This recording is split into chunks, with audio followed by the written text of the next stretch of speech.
Hey, everybody. Thank you so much for listening to the Gig Economy Podcast. We have a bonus episode today dropping, and it is a collab between Harry Campbell of the Rideshare Guy Podcast and, a ton of other things. Started out as the podcast, but has exploded.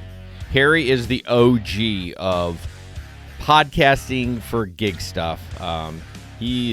You'll hear in the episode how long he's been doing it, but he is the OG. He is the one to go to for everything you need and want and all that fun stuff. So check out his site. And of course, Steve from the Rideshare Rodeo, my brother from another mother, who we've been doing collabs from not quite the beginning of his show. He was on the show as well, and we just had a great time. We talked about what's been going on in our lives as far as the podcast, and then we talked about reflections from 2021 and our predictions for 2022. So make sure you check out Steve's podcast and Harry's podcast. The links will be in the description. So go ahead and click on those and give those a listen if you haven't listened to either of those shows before. All right, guys, thanks so much. Enjoy. All right. Welcome, everybody, to a special episode of Ready for It, the Rideshare Guy Podcast, the Rideshare Rodeo Podcast, and the Gig Economy Podcast. We're going to be doing a super fun, basically roundtable discussion. So I think hopefully we'll all chat about equally, but maybe we can track stats and who hogs the mic. But I'm excited to have Jason Thierry on from the Gig Economy Podcast. He's been doing it since 2017. He's based in Michigan. And if you're watching on YouTube channel, you can see he's got a beard to match. He definitely has got the Michigan vibe going. And if you're listening on audio right now, this just encourages you to go check out one of our YouTube channels so you can see the video version too. We've also got Steve Johnson from Rideshare Rodeo. He's been doing his podcast since April 2020 and, right in the middle of start of the pandemic, really. So that was cool to see you start that up, Steve. I know a lot of drivers and gig workers out there have really appreciated all of the content and companionship that you've been putting out there. And he's also been running his website, uberlyftdrivers.com, for 5 years. So he's based in Colorado too. So we're actually, now that I think about it, I'm here in LA. Steve, you're in Colorado. Jason is in Michigan, and we've got the whole nation covered somewhat, coast to coast. So I'm excited to chat, dig in. We're gonna basically look back, briefly on the year 2021, sort of what happened, everything that went down, or not everything that went down, but a couple observations. We'll talk about the current state of rideshare industry and also delivery. Obviously, we've seen a huge shift to the delivery side and last mile side. We'll talk about some predictions on the COVID impact in the gig economy going forward. One thing that we're all excited for in 2022, I think that'll be good to hear from Steve and Jason, their predictions for 2022. So we'll basically start making stuff up and see if our predictions come true. And then also what can be improved for gig workers in 2022. We've got 3 guys on here. Would have been nice maybe to have a female contributor at some point. Maybe that'll be our next episode. Yeah. But for now, you've got 3 guys who've been covering the rideshare and gig economy for quite a while, and talked to probably tens of thousands of drivers, and really I appreciate the 2 of you for all the content that you're putting on. So I'm going to take a break from talking now and just let each one of you do a little bit of a more deep intro and sort of talk about yourself and your podcast, and then we'll get into things. So Jason, I'm looking at you if you want to start and take the mic. Yeah, thank you very much for having me on, Harry. I've always wanted to connect with you, but I never did because I've always said Harry's like the OG of the podcast world with rideshare. I mean, you really are. I don't know anyone else. I'm sure there was somebody before you, but maybe that never really took the reins. But I appreciate that. So when you emailed me, it meant a lot, actually. So I appreciate that. I've been doing the podcast since 2017 and actually started out as GR Rideshare Adventures back when it was just Uber and Lyft. There was nothing else.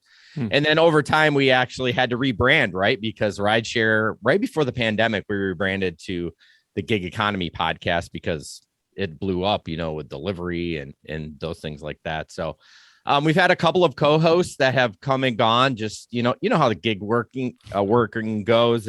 People come and go. Me, myself, I do gig work in the wintertime from November to March full time. And then I do lawn fertilization in the summer. So I don't do a ton of gig work in the summer months. But so that's kind of who we are. We just recorded our 100th episode. We've got more than 100, but 100th like live stream where we've, just had a regular show. So that was really fun. Steve was on there, bought us a bottle of booze. So if you listen to that episode towards the end, I'm getting a little, I had 2 glasses of whiskey and it got a little sketch at the end, but nice. Well, we're recording this one in the morning. So I think at least a couple of us have coffee, and Jason, hopefully you don't fall asleep because it's probably after lunch for you and, maybe a nap time, but that's awesome to hear. Steve, what about yourself with Rideshare Rodeo? So Rideshare Rodeo started in 2019, April, right at the pandemic. I'd looked at starting it a few months before, and I had a couple ideas, but then the pandemic hit, and then I was like, just going to put it all off. And then when the pandemic hit, the very first thing I did was start the podcast and do nothing that I meant the podcast to be, which was just helping people with PUA. Yeah. Who really needed it. Cause none of us understood it. Yeah. And I wasn't one that needed it the whole time, or needed to do that. But people from every state were so confused, and the systems were all locked, you guys know. And so I just kind of started that way, and then just kind of morphed out of it. Mm-hmm. Uber Lyft driver's been going 5 years now. We've got 3,600 articles now. And the timeline's sometimes when I go back on the timeline, it's crazy. From the day I started was about a month before Travis had to leave the company. So it's really hectic, crazy times in the very beginning there. But the podcast has been going great. It's been a nice crossover with Uber Lyft drivers. Some of those people came over to the podcast. Some of the podcast people went over to there. And then just about 6 months ago, I started a YouTube channel, do a couple live streams here and there, and I've met some of that community as well. So everything's going really good.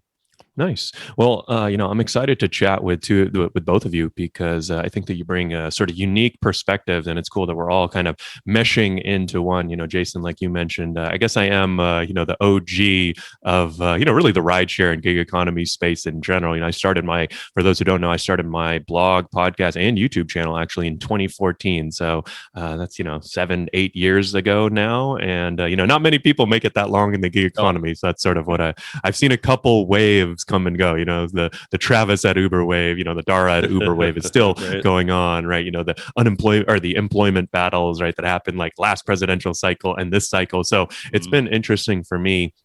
Really kind of, I started off driving for Uber and Lyft, and then I was, delivering for Doordash, and, I've seen a lot of trends and waves come and go. And it's funny that you guys talked about rebranding, because that's, I'm still known as the rideshare guy, but really, over the past 2 years, I bet similar to you guys. I mean, most of our most popular content, most of our revenue has actually come more from the last mile delivery services. So Instacart, Doordash, Postmates, Uber Eats, and even lots of the other ones like Curry and, Point Pickup and all of these other Walmart, Spark, right? All of these other opportunities that are out there now, which I'm sure we'll talk about more on the podcast. So that's sort of my story. And just a quick thing about my podcast is that, I actually started it because I kind of, figured, hey, I'm driving for Uber and Lyft. There's other people driving for Uber and Lyft. Like, I should probably start a podcast so people could listen while they're driving.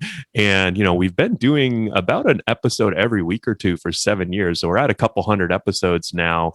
And so obviously here and there took sometimes take a couple weeks off, but the funny thing is that actually our YouTube channel and our blog have always been a lot more popular, I guess you would say, than the podcast, if you look at like pure download numbers or listens. But I do feel like I really love the podcast medium because audio is very intimate, right? Like you have someone in your ear for 45 minutes, right? Like people at the end of this episode, if they're listening on audio or even watching on video, are probably going to feel like they really know us versus, just reading some article. So that's always, been one of the reasons why I've been a big fan, of the podcast. What do you guys think? Yeah, I've always been passionate about podcasting. I've listened to Joe Rogan. I know I don't anymore. I kind of hated that he went to Spotify. I kind of feel like he was a sellout, so I stopped listening to him. So I'm kind of well, Jason, when someone offers you a couple $100 million for your podcast, you let me know how you feel. I know. I'd have done it for 50 grand. I mean, come on, no. But so yeah, I've always loved podcasting, and so I was just like, you know what, I need to start a podcast, and so the rest is history. I now have another podcast and a production company in podcasting. Oh, cool. So I've been going nuts. Very cool. Well, if I need a new editor in the future, I know who to call. I would love to edit it for you. Well, for now, I've got Jennifer on my team who's probably listening to this and post editing right now. Jennifer, you're doing a great job. Appreciate all your work. And don't worry, Jason isn't stepping on your toes anytime I'm the soon. backup. I'm the backup. Yeah. All right. So let's dig into it, guys. Let's look back briefly. I don't think we need to do a total recap on 2021, but I'd love to know, what's something that really stood out to you or surprised you from 2021, Steve? From 2021. That would be last year. Last year as of hours ago. Yeah. Yeah. Well, I guess one of the things, was that the last time you and I talked, Harry, and we did kind of one of these actually. Yeah. We just kind of talked about what some things could happen. That was in that was at late summer 2021. Oh wow. Well, it seemed like a lot longer than that. Yeah, it wasn't. But it's crazy to me because I've been waiting for that tipping point for food delivery. Okay, there's even when I was talking with Sergio and I had him on, it's like we were discussing, he was saying, well, the tipping point is here. And I was thinking to myself, it is, but then it comes back and it's not. Every time there's a little pop in the news about Omni or the new COVID or this, that, and the other, it's like food delivery goes right back up. So I guess one of my things is that I think that once we see true getting out of this pandemic, that then we're going to start to see delivery go down some, because here in Denver, people are back out. I know that when you say delivery go down, you mean earnings, demand, basically, I guess right now, just the interest level in delivery kind of recede, basically. That, but also even the pay is already going down a little. But I think these drivers are going to see what we saw in rideshare many years ago. I think, look at the start of the pandemic, $100 cash tips. Yeah. That kind of stuff that was just what you call the unicorn, but everything was the unicorn. Right. So that makes it not a unicorn. So I don't know. I feel like every time we get a surge, everybody locks themselves back up, starts using the services again, because they've all got them on their phones. Yeah. And it gives it that pop again. But once I think we stop seeing these variants, or that it's not on the news 24/7 and more normal life, I think that way too many drivers pivoted to food. I think they didn't pivot back. I think that way too many drivers aren't back yet. And I think that there's going to be a massive oversaturation of delivery drivers at some point. Yeah, I think that's sort of one thing, again, right? I've been doing this for 7 years. And I remember a lot of times in the early days, right? You would have higher earnings, or you'd have good opportunities on Uber and Lyft specifically. And then one of the big complaints, that we always hear is first, when Uber and Lyft would cut rates, obviously that would piss everyone off, right? That was always the biggest complaint. And then second, though, there were always times January to March, for example. We just did an article and a video, this is typically the slowdown, right? They call it the January slowdown for rideshare. And, that's when a lot of drivers would feel like there's this oversaturation of drivers, right? Because the great thing about Uber and Lyft in the gig economy, it's so easy to get onboarded and signed up, right? It's boom, and I signed up for my couch, and the next day I'm driving, right? That's great, but since it's so easy, that also means that everyone and their mother can do it. So during times where demand drops, you still have all that supply, right? And so you're now, oh shit, I gotta, compete with all these other drivers and all of that, right? So that kind of lends itself well to the companies. You brought up a few good things that we'll definitely hit on in a bit, Steve. But first, Jason, I'm curious. You have done Uber and Lyft. Have you also done food delivery? Yeah, that's kind of all I do right now, honestly. Well, let me take that back. I do Walmart Spark. Okay. And I gotta say, at least in my market, it's really good. So that's funny. We're actually looking for a driver to interview right now about Walmart Spark, because we've been hearing pretty good things. So maybe we should talk to you, Jason, off the podcast. Yeah, I'm loving it. I'm sure the rates will go down. They just started actually in my area Shop and Deliver, which is Shipt or Instacart, but they don't pay like crap. How does delivery work with Walmart Spark, and how much money can you make? So it's very similar. I've done Shipt and Instacart, very little Instacart because the pay is bad. Shipt, okay. it's very similar. The app is okay. You just shop it and deliver it. There's not much to it, but my minimum right now is $20. So that's really good because typically per order. And that means it could be a 3-item order or a 25-item order. Now it kind of goes up above 25. The price starts to go up a little bit. But I mean, if I'm doing these small orders, I can do 40 an hour. Wow. $40 an hour. Yeah. So I love it. And yeah, I mean, I feel like I haven't heard of a $20 minimum per order on a grocery. Like Instacart is like what, $6 or $8 per minimum, right? Like a lot lower. Yeah. I haven't done Instacart in a while, but I'm sure those rates will drop. I'm thinking because it's new. You know, and you're also in Michigan, which I mean, what city are you driving in Michigan? Grand Rapids.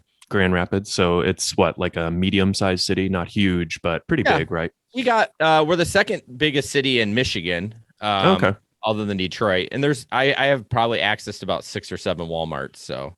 Oh, wow. Okay. So a lot of Walmarts. And I mean, the two things that stand out to me is like, number one, if they're paying 20 minimum in Michigan, I imagine in other cities, it might even like LA, San Francisco, Atlanta, right, might even be higher. And then number two, you brought up a really good point that I've seen over and over is like when these services are new, man, they pay a lot, right? It pays to like, that's why I think it's so valuable if people are listening to podcasts and YouTube channels and like trying to figure out like what's the next best service. Because this Walmart Spark, it may not last forever, but who knows what's going on at Walmart, and they may just be saying like, hey, our shareholders want to see, I don't know, this type of growth with Walmart Sparks. Let's go ahead and, pay crazy amounts. Like who knows what's going on there, but it could be just, that what that means for you as a driver is that you've got really big earnings potential, with Walmart Spark right now. And it may not last forever, but while the getting's good, take advantage of it. Right. I feel like every time I come back from lawn care, there's a new app that's new that I focus on that season. So who knows? We don't have GoPuff by us. It's supposed to come. So maybe next year when I come back, that'll be booming. I don't know. Yeah. Steve, are there any apps that you've seen, in the past year, that you're looking forward to, I guess in 2022? Sorry, I'm going to struggle to keep. It's like, okay, last year was 2021. This year was 2022. Are there any apps that you sort of like saw emerge? I mean, obviously we know the obvious ones, the rideshare, the delivery, the big guys, but are there any other apps that you saw emerge that are kind of like, whoa, not a lot of like, I think Walmart Spark's a perfect example. Are there any other like Walmart Sparks out there that you're keeping an eye on? Well, so recently I had one podcast listener of a long time ask me why I've done the ride shares, why I've done over 25,000 rides, why I've done delivery, why I've done all these curry, all these other ones, but I've never done food delivery or grocery delivery. I mean. And they were like, you talk about all these spaces and that you do them all, but you've never done these. So I was like, all right, enough. So I did a 2-week challenge of Shipt and Instacart just nice. The past about 3 weeks ago and just stopped it. And I learned a lot because I'd already heard all the negative stories about Instacart, but I'd also heard them about Shipt. And to be honest, I thought Shipt was again, it's my market. Here in Denver, Shipt was great. It was great to me. And Jason and I were talking last night and he pointed out maybe it was the holidays, but some of it seemed holidays, but it also just seemed very busy. And I know that the Shipt customers pay a monthly or yearly fee. It's not just. And for those who don't know, what is Shipt? It's Target's delivery basically outfit. It's Target's, but it's also like Sprouts, Petco. Oh, okay. It does like Office Max. Like I took a ream of paper to somebody, a specialty paper from there, and made $22 to drive 1.5 miles. Wow. For one ream. Interesting. Yeah. I mean, that's obviously a lot of money. So that's great for you. I mean, it's interesting that like, I guess that's the other thing that I feel like I've learned over time, right? Like a lot of times you have to think about like, what's the downside to trying out these services? Like, I don't think you need to go and sign up for like 10 or 20, but, sort of keep an eye on like the things that I would look for. It's like, what are the new services popping up? Like Jason, you mentioned GoPuff, right? Like if GoPuff, they're like a 15-20 billion dollar company. So I'm like, when they launch in my market, I should probably like sign up for their email list or keep an eye on them, right? And so that when they do launch, I'm ready for, right? And a lot of times if they don't have a driver thing that you can sign up for, you can sign up as a customer to be notified when they launch in your market, right? So you can kind of take advantage of that when you see when you get that email like, hey, you can order from us in the future, you know, we're going to launch on this date. It's like, boom, let me go to Craigslist or find a way to sign up for them, because you can get those bonuses and take advantage of that. And then Shipt, you know, is another one. Like, they're pretty big service, but it's cool that like they're paying, you know, they're not an Uber, Lyft, a Doordash, and Instacart, right? But I mean, sounds like you're, you know, probably at that time, you know, making more with them than some of these other apps, right? Well, But I also wonder how much of that money though, because I'm part of my money was great tips. I mean, which is something we don't talk about much with many of these platforms, because you might get tips some, but it's never great tips. That's not a comment you make often. Yeah. Great tips. But you live kind of, and Harry does too, kind of in a more not affluent, but it feels like there's more money in those areas. Like my side of town, everyone's Dutch. So like, yeah, Dutch. I've never heard that before, Jason. It's like, oh yeah, my side of town is where the Dutch people live. Yeah, really. It's true. Well, you know, it's really weird, Harry, is that I'm originally from Michigan too. And that just north of Jason is where we have our family cabin up in a little town called Calava. And the town's like population 1,500. And that whole town is all Finnish, because my family's from Finland. Very cool. So Michigan gets a lot of that. I don't know what it is. There's different. Actually, like, I know. I've seen little pockets in Michigan. I think that there's like some. I saw that like I feel like African, you know, immigrant communities. I've seen stories about that in Michigan. So that's pretty cool, pretty interesting. I think they all moved there because of the auto industry in the beginning. And around, I'm sure that there's post World War II, because like a lot of my family members that are Finnish, you know, signed up to go into the military of some sorts. And that's cool. Yeah, no, I'm sure there's some historical reason.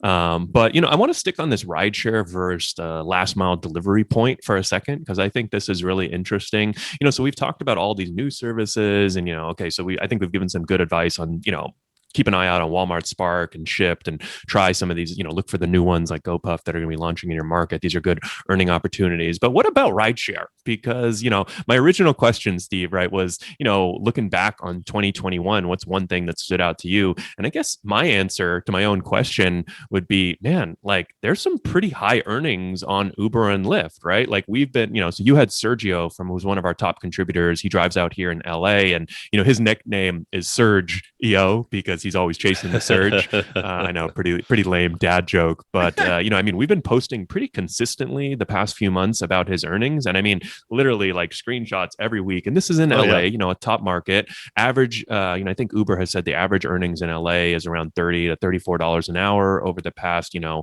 6 months or so, and obviously that goes up and down a little, but Sergio has been consistently earning $50 to $60 an hour, right? And so he's a good driver. I'd say he's probably one of the top 1% or 5% drivers. Like he really knows what he's doing. He's very aggressive about when and where he drives. You know, he does about 20 hours a week. So it's not, you know, nothing, right? But it's 20 hours a week and makes $1,000 plus every single week. We always post his screenshots, you know, because everyone's like, oh, I don't believe this, right? Like, dude, come on. And, you know, he's in LA too. But I guess like my point is, I think that if you really know what you're doing on Uber and Lyft over the past year, like, I don't know, is there anything that can beat Uber and Lyft if you know what you're doing? Yeah. I mean, like for Jason's market, I'm not sure. Like for mine, you know, Denver has really grown over the past few years. We're at 800,000 people now here in the Denver metro. So that's getting pretty big. We're definitely getting a little overpopulated. There's always been a rideshare need here. You know, there were those months that nowhere in the country was there a rideshare need in the very beginning. But as it started coming back, we did too, because a lot of people, I mean, this is starting to happen all over the US, but here in Denver, a lot of people don't own cars. Because with a car comes, you know, if you live in an apartment downtown, with a car comes a $500 a month parking spot that you have to pay. So on top of the car, you got to pay to park it. You got to walk a certain distance. So I think people just got into rideshare. Like, dude, I can just get all my rides in for a 10th of the price of owning a car. Yeah. And I know that sounds weird to some people, like you can't ride show that much, and you really can. I mean, if everything's kind of short and whatnot, it really, and it's not your car, but I think it's more just people's comfort level with coming back to rideshare. Yeah. I think the thing that they've said, right, and especially if you've been looking at it from the customer side, demand has been sort of off the charts, right? And supply is somewhat limited, right? Because like you said, Steve, a lot of people have stopped working. A lot of people took unemployment. A lot of people switched over to food delivery. A lot of people moved into their mom's basement. A lot of people started trading crypto. A lot of people are just like, F this, I'm not going to work anymore, right? There's a bunch of different reasons, which I think, both of you have talked about, but it does seem like, I guess it does seem like, if you really care about earning the most, I think on average, right, there might be little pockets or little opportunities here and there, but I would say on average, I still feel pretty strongly that Uber and Lyft pay the best. And I do agree that I don't think everyone has like kind of come back to driving for Uber and Lyft, but I do feel pretty strongly that they pay the best. What do you think, Jason? See, I'm in a totally different boat than you guys. I feel it's terrible over here. I've not gone back to rideshare. Interesting. We're not seeing the earnings. I mean, we have a group that we have about 40 people in throughout the country, and everyone in Grand Rapids talks in there, and they're like, yeah, this is terrible. Like early on there was the $100 bonus if you did 3 rides, which I never got, by the way. I did it. Did you? I would have done the 3 rides for $100. I mean, come on. I mean, that's pretty hard to say no to, right? Yeah, exactly. But I did a bonus one day with Lyft. It was 10 rides for $150. Okay, I'll do it. But I felt like I was driving all over God's green earth and using all this gas in this time where I could do food delivery right in my little small area. The furthest I drive might be 7 miles. I've not gone back to passengers. I just don't think the money's there in our market, at least. Interesting. I mean, so one thing I definitely have seen and noticed, and Uber did an earnings call recently and talked about this a little bit. There are huge differences in the recovery of Uber's marketplace from market to market. Like they said in New York City, for example, and I looked up this data because they released the TLC data from New York City. So you can actually see the number of Uber drivers and rides and trips and stuff like that. Like they do 400,000 that Uber does 500,000 trips a day in New York City, which is pretty crazy to think about. And they said that New York City had somewhat recovered. It was back down to like 5-minute ETAs, but Los Angeles, on the other hand, where I live, has been pretty bad, right? Like I don't think as a customer, I don't think I've gotten a ride in 5 minutes in like a year or more, right? And they're basically saying that like New York City and Miami are some of our best markets. LA is some of our worst markets because it's more spread out. There are a lot of people. There's a lot to do, right? So there's a lot of demand, right? And so that means that drivers are kind of driving all over the place to there's not enough drivers to meet the demand. So it's interesting. Like there are definitely regional differences, and I guess if you're a driver, like what you would want to look at is like what selfishly, like you kind of want as much demand as possible and as few drivers on the road as possible, right? Because that keeps you busy and means surge pricing, right? Yeah, I mean, I think that's true, but then you also have to throw in the pandemic. I mean, one of our drivers here in Grand Rapids, he went back to passengers, and sure enough, he got COVID. Yeah. Why did I go back to passengers? I mean, that's a perfect segue into COVID, right? Because you remember at the beginning of the pandemic, right? They would say like, okay, you don't want to be in an enclosed space and you don't want to be less than 6 feet. And you're like, if I'm driving, like immediately when they get into the car, it's like they break that. So it's like, this seems like probably the worst activity you could do, in a pandemic. What do you guys think about, like, what are your predictions on like the COVID impact for the gig economy going forward? Like, do you think that, it's going to, like, every time there's a new variant or something like that, like what you were talking about, Steve, there's going to be like people, pulling back from rideshare, ordering more delivery? Or do you think we're kind of like, how do you think COVID, like, I don't, we're not like experts on COVID, but like, how do we think COVID's going to impact the gig economy going forward? What do you think, Steve? So in my market, people, I don't want to say have given up, but people have, given up, but people have kind of given up with the COVID protocols. They're just like, even if like another one came out and tried to make it all scary and gloom and doom and all that, people are just over it. I mean, like I was in the grocery store by me the other day, and we have a police officer that stands in that grocery store, pre-pandemic, pandemic, whatever. And right as I walked in, they got the intercom going. It says, all guests must be masked. All workers must be masked. Whether you're vaccinated or not, you must be masked. And we just had recently gone back to that. While I was hearing that, the cop didn't even have his mask around his chin. It was just gone. Yeah. He's typing on his phone. Not one worker had a mask on. Not one person in the store had a mask on. And this is playing. Yeah. And so I don't know. I just feel like, at least here in Denver, people are over COVID. Yeah. And they're willing to take their shots with these lower grade, Omicron variants and whatnot that, hey, look at, if you get Omicron, it's in most cases, it's like a fifth of the flu. Yeah. It's a cold. It does seem like people are kind of over it, and I would say kind of like drivers and riders in the sense that, okay, like we're 2 years into the pandemic, like definitely at the beginning, we would see like, okay, at the beginning, like a lot of people are like, shit, I don't want to drive right now. Right. And I don't blame them, right? Because you're like, okay, unknown pandemic, is this like really deadly or whatever? And, it seems like being in a closed space, with someone breathing on you for hours a day seems like a bad idea during a pandemic that you know nothing about. So that totally makes sense at the start. And it does seem like now, like, okay, Omicron is out. It's this variant. Everyone's getting COVID. I got COVID 2 weeks ago. It was very mild. I was vaccinated, very mild, like no issues. And, it seems though, like with Omicron, people are kind of over it. Like I haven't been hearing a lot of complaints from drivers yet that it's like, whoa, Omicron variant, like I can't get a ride, or, it's like, I can't get a ride anymore. Or I don't want to drive anymore. Like, I feel like that has sort of come and gone. So I'm kind of feeling like going forward, I don't think COVID is going to be like a big impact on the gig economy. I think you might see like a little bump in food delivery, if like at the peak of Omicron, but I don't think it's going to be crazy. Like, wow, this is like early pandemic. What do you think, Jason, out there in Michigan? Yeah, I think we're seeing the same thing over here. People not caring, although the people in the store, at least by us, everyone's wearing a mask. And I started wearing a mask again. I'm vaccinated, boosted, whatever, when I do shop at Walmart. But yeah. I think once we get through the winter, I think people don't care anymore. And then the numbers are going to go down, right? Because obviously we're all enclosed here in Michigan. I mean, we got a winter storm warning starting tomorrow. So that's going to be fun. And I think rideshare will be back. I honestly think once the summer hits, it's going to be back full. And I hope to get back to it if the money's there. I go where the money's at, Harry. Yeah. If the money is not in rideshare, I'm not going to do it again. Yeah. Well, that's actually an interesting point. I mean, I do feel like in general, like the number one reason people work in the gig economy is money, I think, and I don't know that that's exclusive to gig economy. I mean, every job, right? Like it's a job for a reason, right? Like you do a job because you need the money. Obviously there's a ton of flexibility that comes with the gig economy. So that's like a nice number two, right? Like I would much rather do 40 hours a week at Uber than 40 hours a week at McDonald's if the earnings were the same. Right. But I do feel like, do you think people like I've been like, one thing I was kind of wrong about in 2021 is that I thought once unemployment ended, I thought that this worker shortage, this driver shortage on rideshare would kind of go away. Right. And I don't think that it's actually, I think it's still like, I mean, you look at LA, right? Like you can still make $50-$60 an hour. Sergio's out there still killing it, which means that frankly, like there's probably not enough drivers still, right? In a lot of cities, a lot of places.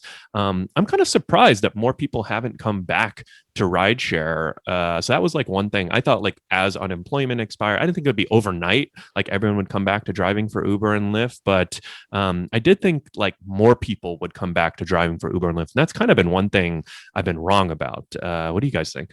Do you think though that a lot of people didn't go back to driving because they went to food delivery because they didn't want to deal with COVID? So I think it was a combination, right? Like I think it was definitely like pretty obvious, right? Like huge shift to food delivery during the pandemic, right? Because at the beginning of the pandemic, remember, food and grocery delivery were like off the charts. Demand was crazy, tips were crazy, and there, no one wanted to drive, right? So if you wanted to make money during that time, you had to do food delivery, right? And then kind of like over the next year or two, I think a lot of people kind of like you were saying, Jason, right? They realize like, hey, it's kind of nice doing food delivery. I stay in my little area, I never get like a 20-mile, ride, or like in LA, like a 50-mile ride to Orange County and then have to drive back empty. If I can make, even comparable or even a little bit less, like, I don't have to deal with people, no one puking in my car, right? Like, I get someone for, I can't deliver an order here and there, and then I get a free burrito, like there's some funny benefits here and there, of delivery. But I guess like, I always thought people were most motivated by like where you could earn the most. And I think you can earn the most on Uber and Lyft on average, not every city, like you said, Jason. But I feel like maybe that's not as motivating as it used to be, before the pandemic, I feel like everyone kind of gravitated towards Uber and Lyft if they wanted to earn the most. And now, like, I'm not so sure. Yeah, I agree. When pre-pandemic, I did almost exclusively rideshare. a little bit of Amazon Flex, but yeah, it was exclusively. And then since the pandemic, I've probably done a total of 15 rides. So what do you think, yeah, Steve? well, so I'm going to go back to what you were saying about, when you and I talked last, Harry, like it was, we both kind of agreed that, when PUA ended, we didn't think it was going to be that day, but we thought, well, it's going to have to shift back because there's way too many people in food. It's died off a bit and there's nobody in rideshare. The riders were they were already coming back before PUA was over.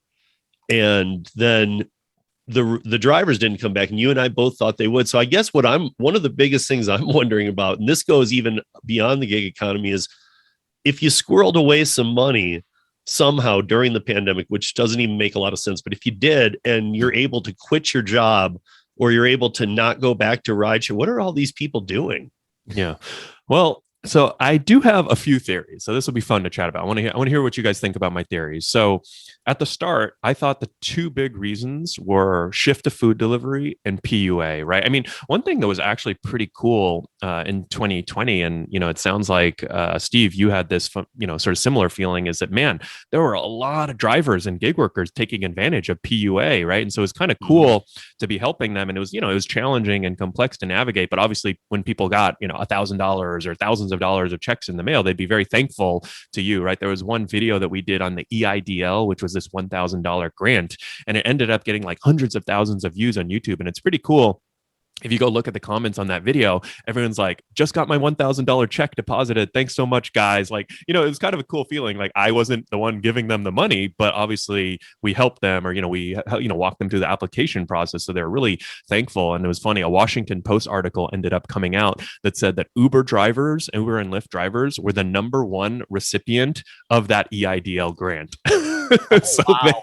Like the job selection that people put down for that EIDL grant, they like crunched all the numbers, and Uber and Lyft drivers were the #1 like category for EIDL. I mean, it was $1,000 grant, but still, it's like, I don't know, hundreds of thousands of drivers or millions, took advantage of that. And so that was pretty cool to see. But, so I feel like the shift to food delivery and the PUA, all of the unemployment, that whole EIDL, PPP, all of that stuff, like really helped drivers, not have to work through that period if they didn't want to, or if they got COVID or whatever it might be. And I feel like now it's sort of like the other things that people have done is, some people have stuck with food delivery. Some, like, I wasn't joking. Like, I honestly think like some people have moved back into their mom's basement and they're like, hey, like, I don't need to work as much, or I don't need to work as hard. Right. Or like, honestly, like a lot of people are trading crypto. Like a lot of younger people I've noticed, like I've met so many like 20 to 30 year olds that are just like, and if you look at like crypto and stocks and basically every asset class last year, like you could have been kind of a dumbass and just put money into any of these asset classes and made a lot of money, because like the asset classes as a whole are up 10, 20, 30, or in like crypto's case, like probably 50 to 100%. So imagine, you got like a few $1,000s during the pandemic, you've been investing in crypto this whole time, like you're actually making money this whole time. Now, obviously, if the market starts doing poorly, you're gonna be like, oh crap, I got to get back to Uber and Lyft. But, on the whole, like there are a lot of other, kind of like opportunities or other things going on out there. And I feel like that's sort of what's happening. I mean, I guess I don't have that attitude because I got a pretty good PPP loan because I applied for it. I worked a lot. I still kept working. I put it in my savings account. I mean, I don't understand people that would get something like that and be like, yeah, I'm not going to work anymore. I'm just going to sit home. But maybe there are people like that. I'm not. Oh, really? I feel like most people are kind of like that. Like, I was gonna say, Jason, though, for you though, you were already in your season of working outdoors. Right. And outdoors was a safer environment. Yeah. No, I guess you're right. I got my PPP loan late in the pandemic. So, I mean, things were back to, normal anyways, but I still wouldn't do that. I mean, even but I'm just saying, like, you felt good about going to work. Like a lot of people, if you're going to go back to Uber, you're sitting in a car. True. If you go back to a store, you're sitting around other people. Like if you go back to work just as a cashier at Target, you're around tons of Target employees. So one catches it, you're all going to catch it. Yeah. But anyway, I mean, I'm not saying that makes it right for those people or whatever, but to each his own scenario. I do know a lot of people who only did rideshare, and even if they wanted to continue, there was no rideshare to do. Yeah, but that's on them. We've talked about that on the podcast for years. You got to diversify yourself. You got to be ready to, when one takes a dump or you get deactivated, Doordash is famous for that. You got to be ready to pivot and go to another app. So of course, and we feel that way, but there are some drivers who are immigrants or things like that who really maybe don't have all those opportunities. True. And then if you don't have a W-2 job, you can't collect unemployment. This was the first time in history that's happened. So apparently I'm a hard ass and Steve's a softie. No, I agree with you. I think that everybody should have an arsenal under their belt and be ready to pivot. Cause like you just said, the one major word, deactivate. Yeah. Deactivate is you better have something backed up, because otherwise you're done that day. And I do see people being frustrated with, in our area, Uber and Lyft not doing well. I'm like, then why are you still doing it? Like, what is the point? I don't know. I mean, I think there's something there, Jason. I'd like to unravel it because, we were sort of talking about like who's this on, right? Who's the responsibility here, right? And I do think that like a lot of people, they get into the gig, right? We had talked about earlier about how easy it is to get signed up and get started, right? So it's like, imagine, but you're actually like signing up to run your own business, right? And I think that's the disconnect is people don't realize like, hey, I think I'm signing up to like work at Starbucks. They tell me when, they tell me where to work, what I have to do, right? That's not really the gig economy. And if you kind of do it that way, that's probably, I wouldn't say it's the worst way to do it, but there are much better ways to do it, right? And so like in my courses and in my books, that's kind of what we talk about. It's like, boom, you get signed up for Uber, pick one or the other, and then diversify, right? Sign up for an Uber, sign up for a Lyft, maybe add a food delivery service so that, A, if there's better earnings opportunities out there, or B, something beyond your control, you get deactivated. I mean, on Twitter right now, right before I came on, driver messaged me and he said, oh, I'm dealing with this, I think it was Uber Eats deactivation. And he, I don't know, they were saying that he'd been canceling too many orders or something like that. And I'm like, dude, sign up for DoorDash, sign up for Instacart. You know what I mean? Like you got to have all these in your, he was kind of acting like this was the end of the world. So it kind of made me think that he probably doesn't have a backup. And, once you get deactivated, it's like too late, right? Now you got to go sign up for another service or deal with it. Like we all have called Uber support and we know that that's like banging your head against the wall, right? So, and that's kind of right. It's kind of like, that's why I do like the gig economy. I think it's such great practice for running your own business, for running a real business. So that's kind of why, I think the three of us, we try to help people navigate all that. If they treat it that way. Yeah, I think a lot of people don't because they're only doing 10 hours a week, right? They're like, I don't care. I'm only doing 10. Or they just don't.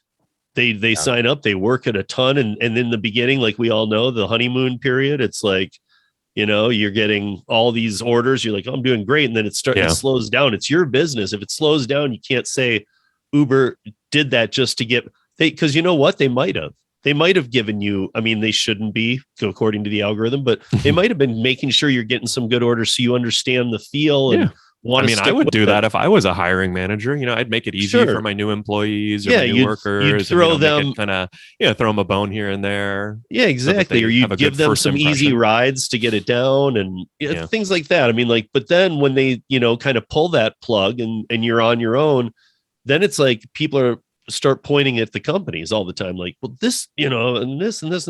It's like, man, again, I think you missed the part that it's your business when you signed up. So, what's one thing that you guys think can be improved for gig workers in 2022? I'll let you either focus on rideshare, delivery, or everyone in general. But, what's one thing you'd like to see or one thing, you could make it realistic or not realistic, but, what's one thing that you'd like improved or, seen something added for gig workers in 2022? I think I just would like to see more loyalty from the companies for the drivers or that do, whether it be rideshare or food delivery. I know they have the top dasher and blah, blah, blah. But that's not enough for me. I just would like to see a little bit more loyalty and of course I'd like to see more money, right? That's the obvious thing, but I'm not going to say that, but just maybe some more perks that go along with being a good driver. Steve's done so many rides. He got paid the same for someone signing up the next day, right? They got paid the same, but he is much more skillful. And I'm not saying, give him the world, but maybe a little extra something. I don't know. Whatever it is, just some sort of more loyalty and rewards, I guess. Something basic. I like that. I mean, I will say that this is one thing that I've always felt the companies have done terrible job of. And if they're doing, I guess the bad about that is that it's kind of sucks for top drivers like Steve or, Jay on my team who had done 25,000 trips and was a 5-star rated driver. And, he got deactivated. I remember we did this big story because he got deactivated over a background check that was like a DMV error, right? And it was like totally not his fault. And he like couldn't get back on Uber and Lyft or Uber. And it's like, man, you guys have like one of your top 1% drivers here and you're like screwing him over and pissing him off. And it's like, it just doesn't make sense. Like, why can't he call into support and have priority support? You know what I mean? Like stuff like that. And, I think that there's a lot of easy wins for the companies, but I think it comes down to, if you're a top driver, you should be rewarded, maybe financially, maybe with certain products, maybe with certain, a free ride every month. There's lots of stuff, free meal every month. There's lots of like a free jacket. You know what I mean? Like there's lots of like small stuff that I think they can do for their top drivers. And I feel like, to be honest, I think the companies like I don't think they're really prioritizing it right now, but I do think that that's like one big opportunity for them in the future. Yeah, we had Subway around here for like 3 months. I don't know if you had it in your market. That was great. Mm-hmm. You got one free 6-inch sub and a drink. I mean, Uber did like a free McDonald's coffee, for a while. I mean, even like small stuff like that, right? Like just kind of like adding a lot of that up, I think does over time, it sort of shows the company. And like, that's the thing, like, it doesn't cost a lot of money for some of these. Like, it doesn't have to be like everyone wants more money. Okay. That's kind of like obvious, but like, I think, I remember Lyft would give out this jacket after 1,000 trips. Right. And man, people love that jacket. Like it wasn't like a Patagonia or like $100 jacket or anything, but it just was like a nice, probably $30, $40, $50 jacket, had a little Lyft logo. And like when I would go to Lyft driver events, like all the OG drivers would be rocking it. And like this jacket was probably so cheap for Lyft for like the amount of loyalty and brand awareness and like just good feelings all around that they got from it. Like it's hard. I think it's probably hard for the company to like see the benefit of that on the the spreadsheets that they're calculating and like, oh my God, we spent millions of dollars on jacket. What did we get out of it? But I think stuff like that really does make an impact. So for me, I would say onboarding, and I'm going to be careful here because I'm going to use Grubhub as an example, and they're not probably the shining example of a business. Yeah, sure. Throw a company under the bus, whoever you want, Steve. Well, I'm saying I think I like the way that Grubhub is onboarded. Got it. So like, let's say that like you need 2,000 drivers in LA on any given day. I mean, I know this is way wrong, but let's just say it's 2,000. If you want to onboard 4,000 to make sure that everything's double covered, I get that. But don't onboard 50,000. Yeah. I mean, because here's my thing. I've signed up for enough apps to know that I don't mind a waiting list. Mm-hmm. In fact, I would prefer it. Don't put me on there if there's no business. So sort of keeping it reasonably in balance, right? Like, I mean, I think the nice thing about the independent contractor model for all these companies and why Uber works so well, for example, or did pre-pandemic in a lot of places, is because they can sign up more drivers than they need, right? So that, if you're hiring employees, obviously you want to kind of like keep it perfectly in balance, right? Like how much demand do we have? Let's match that perfectly with supply. Otherwise you're paying for that additional supply, right? When they're independent contractors and they're not working, you don't have to pay them, right? So it sort of goes both ways. But the companies can like, I guess it kind of goes back to that oversaturation point, right? That sometimes the companies take it too far, right? I don't think that people would be like, oh, I'm on a waiting list. I'm going to actually take the time to, after I signed up, get my name off this waiting list. Mm-hmm. They're just going to move to another app. And then when they get up on that waiting list, and just don't make sure it's not like a year or anything like that they're on it. I mean, after a month, get them on there because you would have lost that many people in the month anyway. Harry, Jason, we all know this. A lot of people just quit after 2-3 weeks. Yeah. So the churn rate's pretty high. So, I mean, like you can always keep getting people on, but if they go and work for Lyft and they think this sucks, then they find out that they've been now approved to drive for Uber and that their slot has come up. They'll be more psyched. And now they got their training by Lyft or under the Lyft label. Yeah. So I feel like when oversaturation is going to happen.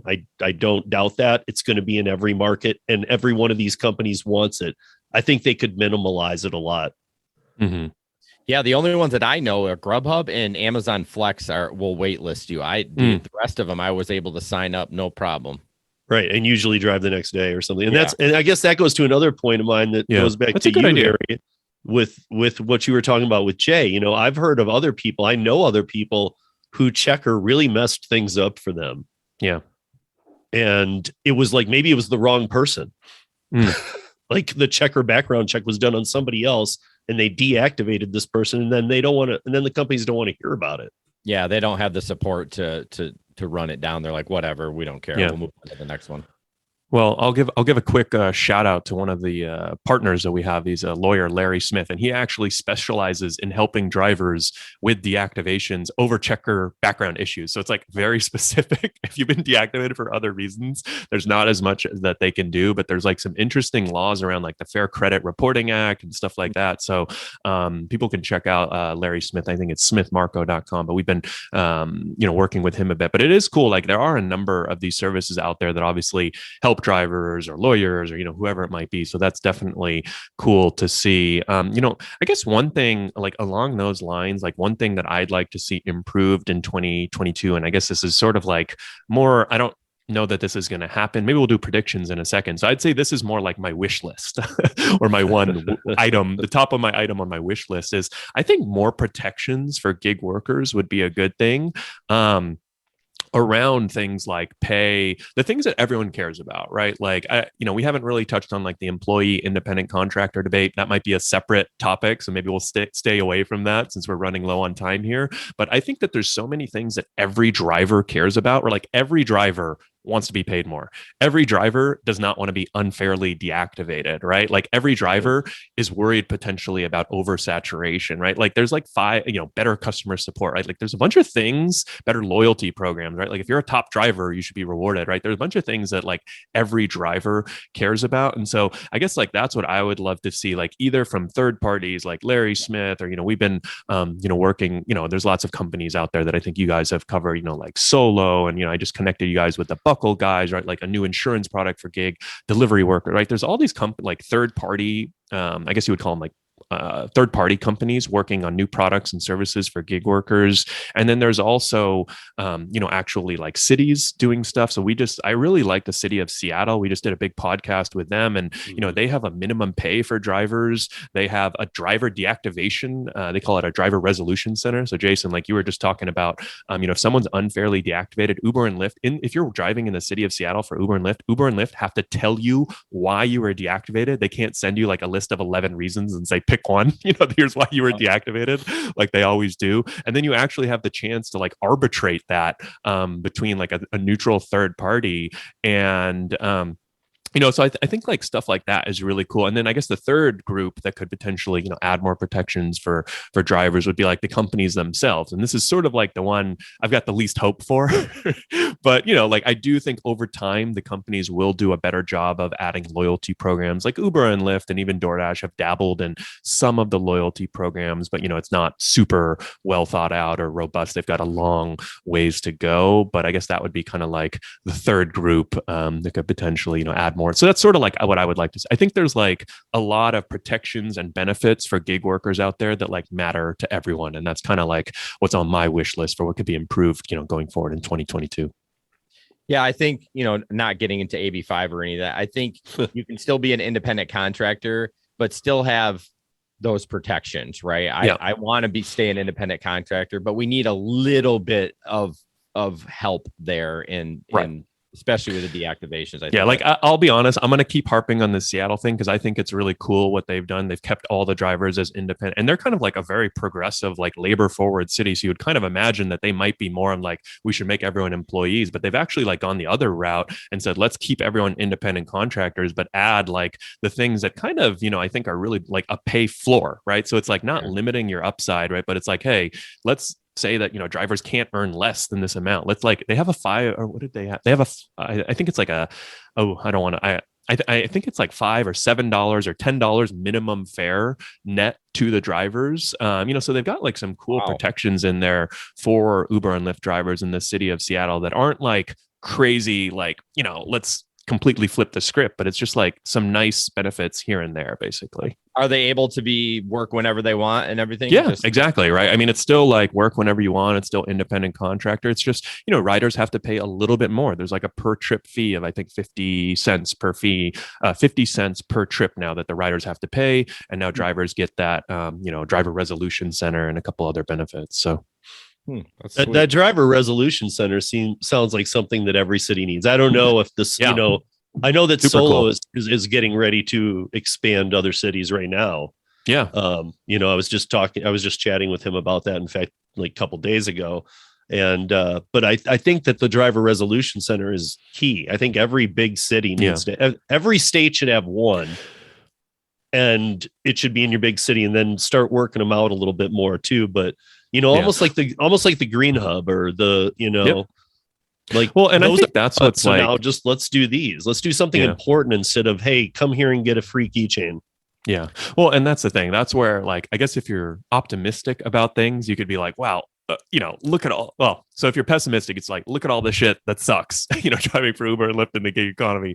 And if you're more of an optimist, you're like, okay, here are all the things that, suck or can be improved, right? Like, hey, there's all these opportunities. The companies can do more loyalty. Cities can add, more, like benefits like a driver resolution center. Because I said this in the podcast that I did with the City of Seattle team, like it's kind of like dehumanizing in a way to like wake up one day and it's like Uber says, you've been deactivated. We're not going to tell you why. There's no one you can call. There's no one you can contact. Like you were making $1,000 or $2,000 a week and now you got to go find something else, right? Like obviously drivers should have a backup plan and they should be diversified, but not everyone does that. And I just feel like it's like kind of like a shitty thing to do. And, Uber, and I'm not like counting, like I would love the companies to kind of like go and, build all this out. Like, man, I would give so much credit to Uber or Lyft or Doordash, like if they started their own driver resolution center or piloted some of this stuff. But that's where I'm kind of like, man, I'm not expecting too much from them on this department. Well, then it gets a little sticky though, too, because who's running the is it Uber, DoorDash? Yeah, Lyft, but you got to give them the chance at least. Well, but I mean, it should be another party. Yeah. So that's how the Seattle one works. I think they work with this group called, I think it's like, I don't want to botch the name, but there's a group in Seattle, I think Working Seattle or something like that. That's sort of a labor, organizing group. And they sort of, it's like a third party though, basically that runs this and they get paid from the city fees. So, I think definitely some cool stuff. So before we run out of time here, I want to do one last question for each of you. Any predictions for 2022, rideshare, gig economy, labor? We talked about a lot. What do you think might happen or might surprise people by the end of the year? Mine's pretty simple. I do think Lyft is going to get bought by somebody. I really do. I don't know how. That's a good one. I don't know how. I've been thinking about this for the last 6 months. I don't even know how they're still in business. Like they would be like to pay that payroll, and I mean, no way. So I don't know whether it's Amazon, whether it's Google. I don't know. I think Lyft is going to get bought out by somebody, and maybe they shut it down and just grab the data. I don't know. Interesting. Okay, that's a good prediction. I like that. Damn, Jason. Let's just not have it be Uber that buys them out. Yes, for the love of God. Well, I think you're right, Jason. I mean, I don't know that you're right, but I think that's a good prediction. I don't know how likely it is to happen, but I think like I could easily see, like an Apple who's working on autonomous vehicles. Like, okay, they buy Lyft because then they want that network that rideshare network to plug into their autonomous vehicles, or a Tesla that's worth, what? I don't know, $1 trillion, hundreds of billions, whatever Tesla is worth, right? Like Apple, Amazon, right? Like, I mean, there are a lot of really, wealthy companies out there that have made a lot of money during the pandemic. And kind of, I think the thing sometimes that gets forgotten about Lyft is that like, there's still like millions of rides happening every single day on rideshare, even though demand is down, maybe not as many people. Like before the pandemic, I think Uber was doing 8 million rides a day. So even if demand is like cut in half, 50%, they're still doing 4 million rides a day. And if Lyft is 25% of Uber, they're still doing 1 million rides a day. So it's kind of crazy to think about the numbers sometimes. It's like, wow, I haven't done a Lyft ride, or I don't know anyone doing a Lyft ride. Man, like somebody is taking Lyft rides, still. Right. So that's a good prediction. You have any predictions, Steve? Well, one I think that more than ever, I think you need to diversify your gig platforms you work. You know, I always said that, and I meant it, but I was a fan of rideshare. So I really liked doing rideshare. I've been in industries where I deal with people a lot through my whole life. So to me, that was even fun. I enjoyed it more than like food delivery and the solitude of being in the car. I don't know. I enjoyed it and I was doing well. I think that right now, W-2 jobs aren't even getting filled, and people are doubling the rates. Doubling the hourly rates. If something was 10, it's 20 now to go work at McDonald's or whatever. And they still can't fill those positions. But yet the gig economy is still flooded. So if you're wanting to stay in the gig economy, diversify, start looking and follow the money. Follow the money is the end thing. I mean, like if you just love Uber and you're like, I want to Uber, but you look around and you can make 3 times as much doing, and this is just example, do Shipt. Yeah. I mean, even though you love it, you're your own boss, and for a business, your own boss would say, get the money. Yeah. Well, I think the thing I love, you know, and why still, you know, 7 years later, like I'm still doing gig economy stuff is, you know, and covering it, right, is because like the downside to trying new services is so low, right? Like people like, you know, do so much research and agonize about like a new service or who should I work for? Or who should I drive for? And I mean, it's important to do your due diligence, like spend an hour, spend a few hours, but like just go sign up, try it, do a shift or two, like watch a video or two. Like you can get a really high ROI by just a little bit amount of work. And it's so easy to try these services and you literally make money from day one, right? Like you can't lose money on any of these. Like you cannot lose money. I would, you know what I mean? Like I know people, you know, like you literally can't lose money, right, on any of these services, right? Like you might sit there and lose time, but you can't lose money. You're going to get paid more than it costs to do these rides or do these trips. And so that's sort of the thing that I love. And kind of my whole, you know, I'm happy to talk, you know, I think we've covered some good positives and negatives about the gig economy, right? Like no job is perfect. Like there's plenty of issues with gig economy and driving for Uber and Lyft and delivery services like we talked about. But like, I definitely personally feel the positives outweigh the negatives. And I guess just my personal like take and like how I've run my business is like anyone that wants to do gig economy work, I'm not going to necessarily make a judgment on whether it's good or bad for you. Like if you want to do it though, I'm going to help you do it and make as much money as possible and, you know, have the best time that you can have.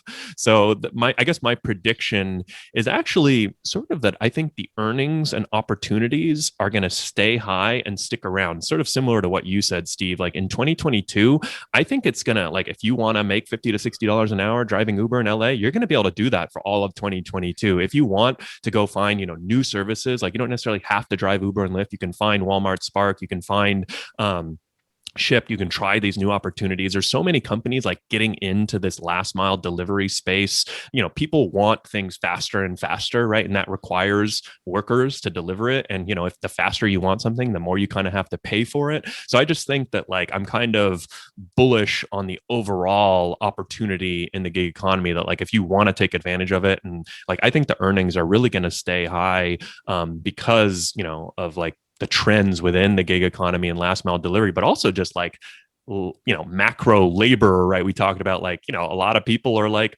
sitting on their butts, you know, working, you know, not working or, you know, sitting in you're doing crypto. So I just feel like the opportunities and the new income and stuff like that are going to stick around for all of 2022. I don't think we're going to see, I think like, things have changed, you know, like before the pandemic, right? Like, you know, the number one complaint was, you know, I don't make enough on Uber and Lyft or I don't make enough in these services. And if, you know, frankly, over the past year, if I saw people complaining about their earnings, I kind of like, that's more of a you problem, you know, like I think you got to get out there. You know what I mean? You got to train yourself up. You got to look for opportunities. And like before the pandemic, I was totally on board. Like, man, number one complaint, got to get paid more, got to earn more. But like, I don't think you can really make that complaint anymore for now, at least. You know, if you want to strike, you know, I mean, that could go away, you know, in any instant and could disappear. And there's plenty of issues still, but I do feel like that's going to stick around for 2022.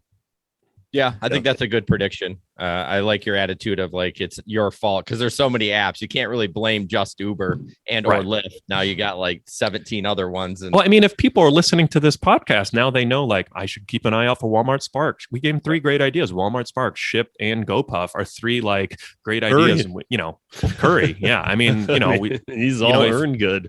Right. If we, if you have them in your city, go try them out and check them out and be like, man, you guys were full of shit. Or, wow, I earned a lot. Or sign up for the wait list for like when, if a $20 billion company like GoPuff is going to launch in your market, they're probably going to have pretty good sign up bonuses. They're probably going to have pretty good guaranteed earnings at the start. It may not last forever, but if you kind of are ready for it and know about it and take advantage, right? That's sort of and there's so many of those services launching, right? I mean, we talked about, you talked about Curry. There's also Point Pickup. There's also Bite Squad. There's Grubhub. There's, and then all the big ones too. But there's so many that people have never even heard about too. There's like 4 other Curries too. Yeah, oh, really? I'm sure. Yeah, I mean, I downloaded one of them's Freight something. Yeah, you can deliver. They're doing the same type of thing, but they're starting to follow that model. You can deliver alcohol in California and probably Colorado. I'm guessing weed delivery is pretty big, right? Like weed delivery in California, you're an employee and you get reimbursed for mileage and you get tips. So it's like you can actually make pretty good money on some of these weed delivery services. So, there's so many opportunities out there. So I definitely feel like for gig workers, pretty bullish. And I guess the thing I like is it's like for me personally, more fun to talk about, the exciting opportunities versus like, hey, if Uber and Lyft cut rates, I'm happy to, take them to the grindstone, but I'd prefer to talk about like new and exciting opportunities, but you can't control. Harry, do you remember when like around the time that you were starting this podcast, like that it was underground dubbed the hustle. Yeah. Okay. Then people stopped using that term altogether. It kind of just disappeared. I think we're back to the hustle. I think that's the way I'd put it, is that now you got to hustle again. Don't just have Uber app and go, this is what I work. Yeah. If you're a gig employee or if you work the gig economy and you love Uber, that's great. But, just be ready. And even if you're not signing up for them, look into them so you're ready, whatever. Start looking into some of these ones you've just been ignoring. For sure. Do even if it's not signing up, just do some research, because ask some other people, because you might find out that you're making half of what they are in your market. Because like Harry said, you can make up to 60 in LA. I don't know what it is right now in Denver would be like the average for rideshare, but it always was high when I was doing it. But right now there's some apps that look at food delivery. You couldn't make $1 before the pandemic. Yeah. I mean, food delivery was not a great earning opportunity. Yeah. I mean, I feel like drivers, on average, were reporting to us like $10 to $15 an hour on average. Right. And there's definitely a lot more variability in food delivery, right? Like there's some places where you probably still are making $10 an hour driving for certain services, but there's others where you can make, significantly more. So I think that's a great note to wrap on. It was really fun having you guys on, hearing a little recap of last year and a few predictions and things to look forward to in 2022. If folks want to get more of each of you, can you, why don't we start with you, Steve? Can you tell them where to find you, where they can get your podcast, YouTube channel, website? And I'll put this in my show notes too, and maybe you guys can each do the same. Yeah, I'll do the same. UberLiftDrivers.com for just news and just kind of keeping up with things. If you like we were just talking about, if you want to learn about other platforms, go in there and search it. Search Grubhub. You'll come up with a bunch of stuff on it, and you can do that. RideshareRodeo.com is the podcast, but we're on, obviously, like Harry and Jason, we're on every podcast platform. So any podcatcher, we're on. So you can listen wherever you want. And then also, Jason and I have been doing a show on TNC Radio Live where they play your stuff, my stuff, and Jason. So it's weird the three of us are together today because they play our stuff in replay over there. And then Jason and I do a live radio show, a call in on Friday nights over there. So, call in and have fun with us. We love talking to you, and we'll just shoot the breeze with you. So very cool. Jason? Yeah, mine's pretty easy. Just search the Gig Economy podcast in your Google search bar and hit enter, and it's everything you need to know about it. So on YouTube, very cool, where all the player apps and all that fun stuff. So it's pretty easy to find. Yep. And I think we're pretty easy to find too. Just type the Rideshare Guy into any box on the internet, and hopefully we should pop up in some form, manner, or fashion. But yeah, definitely pop over if you enjoyed this podcast. I do a weekly show interviewing everyone from drivers and folks like Jason and Steve covering the industry to executives, academic, media, sort of look at everything. So Rideshare Guy podcast. And Steve, Jason, it was a lot of fun having you two on, and we'll look forward to maybe we'll have to do it again next year or even sooner. Yeah, thanks for the opportunity. I appreciate it. Yeah.